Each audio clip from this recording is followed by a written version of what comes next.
Boa tarde. Quero agradecer a oportunidade de estar aqui com vocês, trocando essa experiência, né, sobre nosso processo seletivo interno.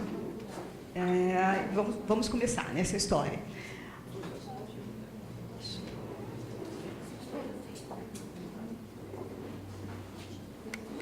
Então, começa assim, no ano de 2005, o nosso tribunal, já completando, na véspera de completar 60 anos, né, ou seja, um jovem senhor, né, então resolveu investir num lifting básico, né. Para isso, foi contratada, para esse processo de rejuvenescimento, né, houve a contratação, a parceria da Fundação Getúlio Vargas, e o que se buscava eram estratégias, procedimentos, né, visando o rejuvenescimento das práticas de gestão. Como resultado desse trabalho, vou focar aqui no que interessa nesse momento, né, a gente teve a implementação da gestão por competências, a definição das primeiras matrizes de competência e o início dos processos seletivos internos. Isso implicou toda uma mudança de cultura, houve assim, muito barulho na organização nesse momento, até porque toda essa reestruturação implicou assim, a transformação, a extinção, criação de cargos, então foi bastante movimentado. E antes, se a ocupação dessas funções, né, se dava unicamente pela indicação do gestor, agora se tinha assim, como referências, matrizes de competência, né, eram critérios de escolhas baseados na gestão por competências. Isso levando em consideração assim, não só os conhecimentos técnicos necessários, mas também a possibilidade de se agregar valor àquela unidade, à instituição como um todo, né, por meio assim, de valores compartilhados, de comportamentos mesmo desejados pelas unidades. E aí, a partir disso, né, foi possível estender a oportunidade de crescimento profissional a todos os servidores, né, o que implicou também na possibilidade de se ter uma meta, um objetivo a ser alcançado e estar num processo contínuo de capacitação para aquele objetivo. Antes, né, só com as indicações dos gestores, a avaliação do desempenho ocorria no efetivo exercício do cargo e, quando não era bem sucedido, todo o desgaste do gestor, da equipe, do próprio servidor, né, em relação a isso. Não que, assim, claro que todo o processo seletivo, né, todo o processo de avaliação, na verdade, tem uma margem de erro, né, só que a gente, através da utilização de várias técnicas, consegue minimizar bastante isso. O primeiro processo seletivo foi exatamente para a constituição da equipe que trabalharia com essa atividade. Então, foram selecionadas 4 servidoras que passaram a compor, né, a divisão de recrutamento e avaliação, que, numa outra reestruturação, veio a ser a coordenadoria de recrutamento e avaliação, da qual eu faço parte, né. Atualmente, essa coordenadoria tem várias atribuições, e, dentre elas, a realização do processo seletivo interno. Aqui é toda a equipe da Cora, e quem cuida do processo seletivo, a Marina, a Renata e a Ana Paula. Em números, o processo seletivo foram atendidas 171 vagas, aprovadas para essas vagas 147 servidores. Essa diferença está aí no processos que não chegaram ao fim, foram cancelados por diversas razões, né? E para que se chegasse a isso, um total de 1.500 inscrições, o que corresponde a 37% do quadro do TRT, né? Ou seja, assim, representa um índice de aceitação assim, do processo bastante significativo. Entre as áreas solicitantes, o maior percentual está nas unidades de apoio judiciário, né? Depois as áreas administrativas, gabinete e, por fim, as várias. A gente ainda não consegue explicar muito bem essa situação, mas o fato que só nos últimos anos, as varas começaram a solicitar o processo seletivo e fazer parte desse trabalho. Sempre disponível para toda e qualquer unidade. Quando começou, gente, era para a ocupação de toda e qualquer função. Depois a gente começou a ter muitas reclamações com relação a eu, gestora, caso identificasse dentro da minha própria equipe alguém com o perfil adequado para a ocupação daquela função, eu não poderia fazer essa indicação. Né? E, assim, então, com isso, limitava até o reconhecimento do bom trabalho desenvolvido por aquele servidor. Então, a partir disso, então, foi editada uma outra resolução que manteve, né, o mérito como a fonte para a indicação, para a ocupação das funções, tanto por processo seletivo como pela indicação direta, mas aí, o processo seletivo deixou de ser obrigatório, né, e passou a ser preferencial. Com isso, quem pode requerer? O gestor da unidade que não identificar dentro da sua equipe alguém com as competências necessárias, e quem pode participar? Todo e qualquer servidor com 1 ano de efetivo exercício.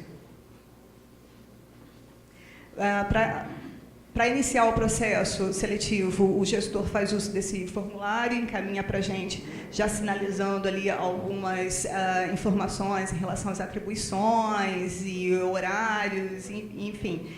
Informações essas que a gente vai utilizar depois na composição do perfil profissográfico, que eu vou falar mais à frente, né?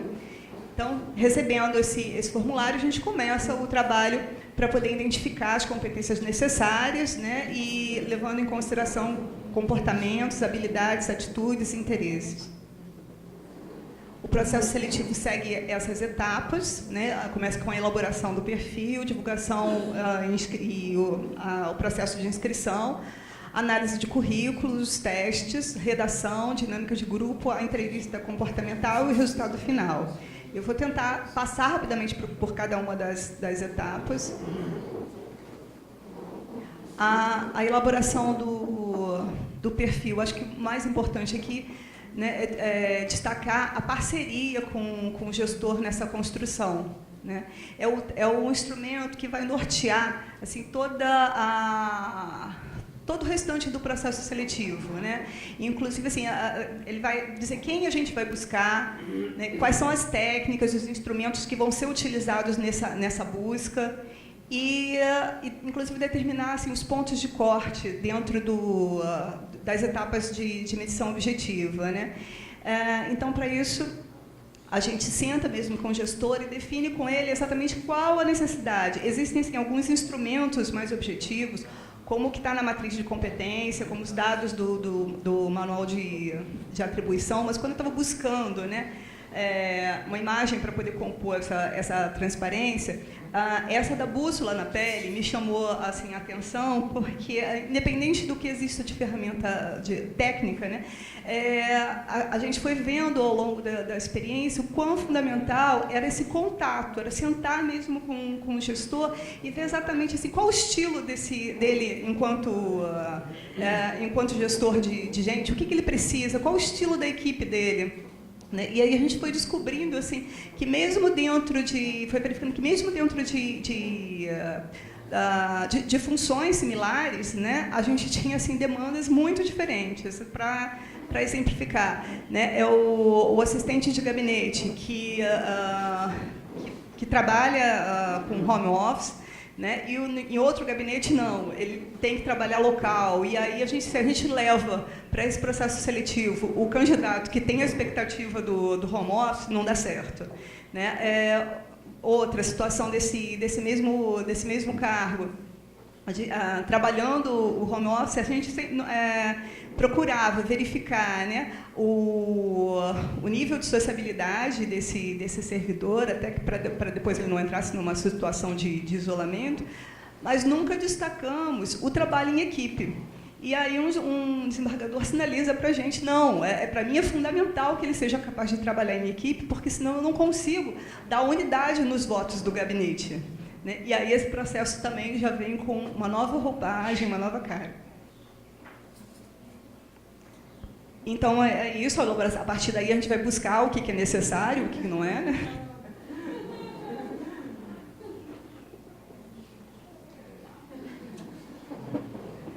Bem, deixa eu correr aqui. A divulgação das inscrições a gente faz pela intranet e faz através de cartazes que vão para a capital e para o interior. A gente nota que quando a gente coloca só na intranet, o número de inscrições diminui significativamente. Então, e ele pode se inscrever pessoalmente ou por e-mail, né? Esses são os cartazes que a gente faz dentro da própria coordenadoria. Para se inscrever, além de um ano de efetivo exercício, como eu coloquei, né, ele é indicado que o servidor verifique se ele tem as competências que estão sendo requeridas naquela seleção, que ele não esteja em nenhum tipo de licença, e caso ele tenha sido aprovado, né, em algum outro processo, no período inferior a um ano, ele só pode concorrer se for para uma função acima da qual ele foi aprovado anteriormente. Essa é a carinha lá da nossa intranet, onde ficam disponibilizadas as informações. Bem, feitas as inscrições, a gente faz a análise do currículo e aí vê objetivamente se tem os critérios de formação, acadêmica, de experiência que foram requisitados.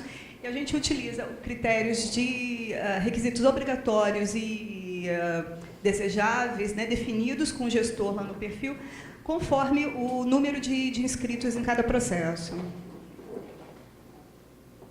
Eu vou pular aqui algumas coisas para dar tempo de chegar ao final, que tem alguns dados interessantes.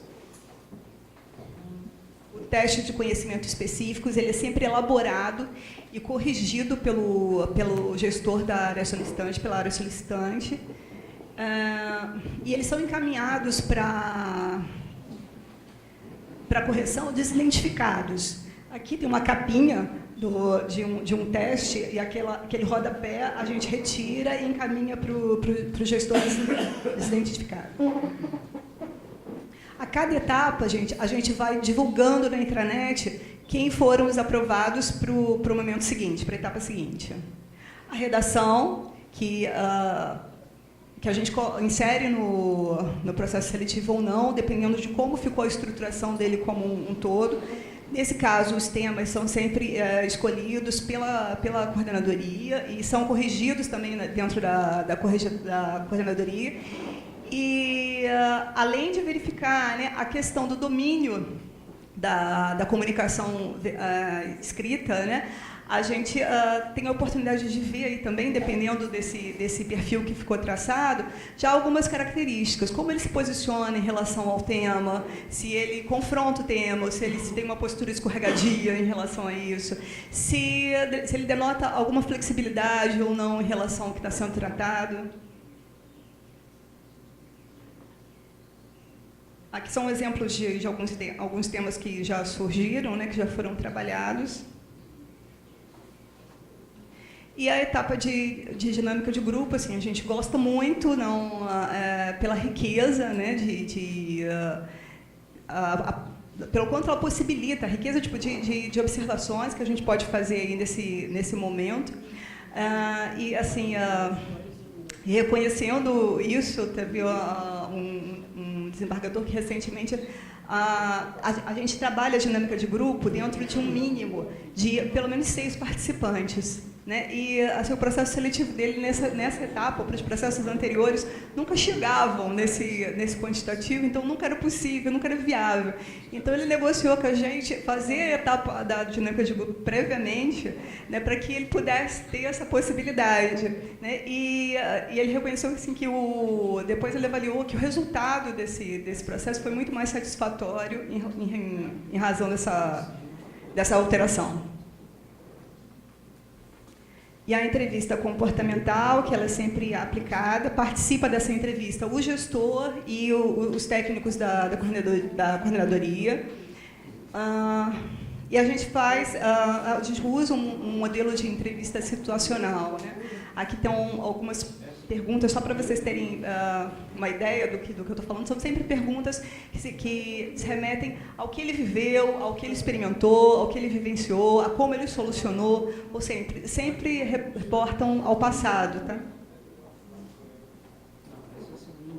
E, por fim, a escolha do candidato, que é de responsabilidade pelo gestor, subsidiada pelo parecer técnico, né, dos profissionais da coordenadoria. E aí ele torna isso oficial, enviando um documento para a gente. E a gente comunica à unidade, né, do aprovado, né, a aprovação dele no processo, o fato dele ter sido escolhido, parabenizando pelo apoio aí recebido. Esse documento é assinado pela presidência do tribunal. Até 30 dias depois de encerrado o processo, o participante que não foi aprovado, ele pode pedir uma entrevista de devolução. E aí é uma oportunidade, né, assim, da gente auxiliar com a percepção do desempenho dele naquela atividade. Às vezes é um detalhe assim, que entre ele e um outro candidato que fez com que ele não fosse o indicado, não fosse o escolhido. E em outras situações, a gente tem que dar um novo norte, né? Assim, e sinalizar que não é por esse caminho, né? Tenta por esse outro aqui, que talvez você seja melhor sucedido, né? E uma das coisas que a gente está buscando alterar nessa devolução é que, por enquanto, a gente não faz a devolução dos resultados objetivos, dos testes objetivos. A gente está buscando negociar com as áreas para que também se tenha a devolutiva dessa etapa. Ficou meio truncada aqui a transparência.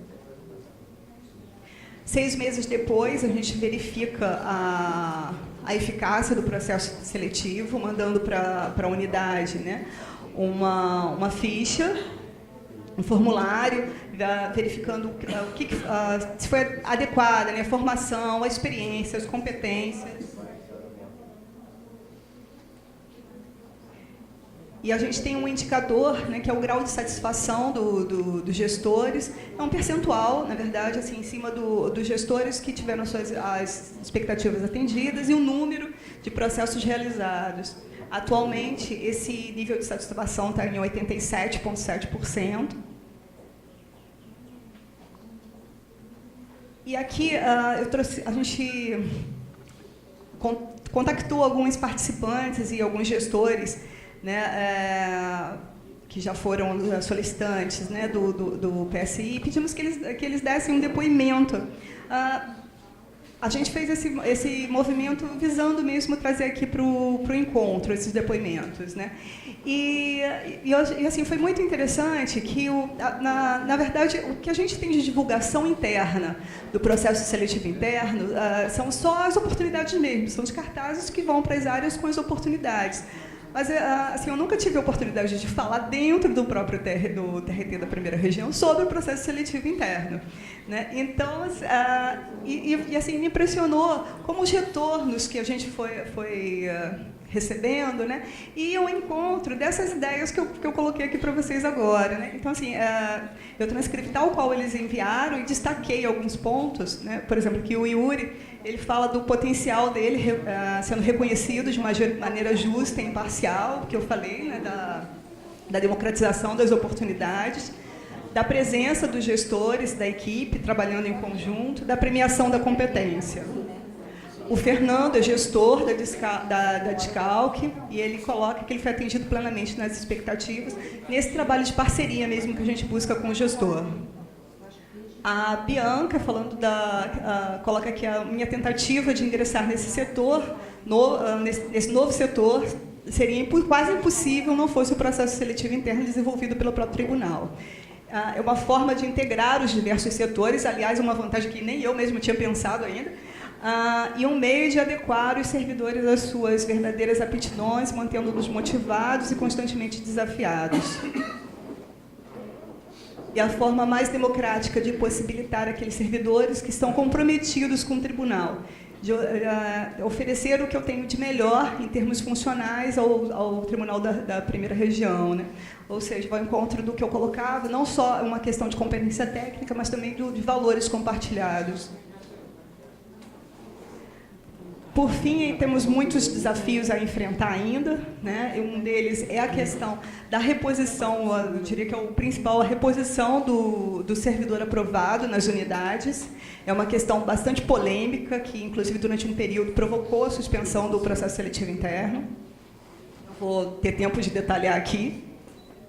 E, assim, é um trabalho que a gente vai revendo e reconstruindo. A cada processo, a gente vai vendo o que precisa ajustar no trabalho de ir colocando tijolinhos mesmo. É isso. Obrigada. Parabéns, muito obrigada.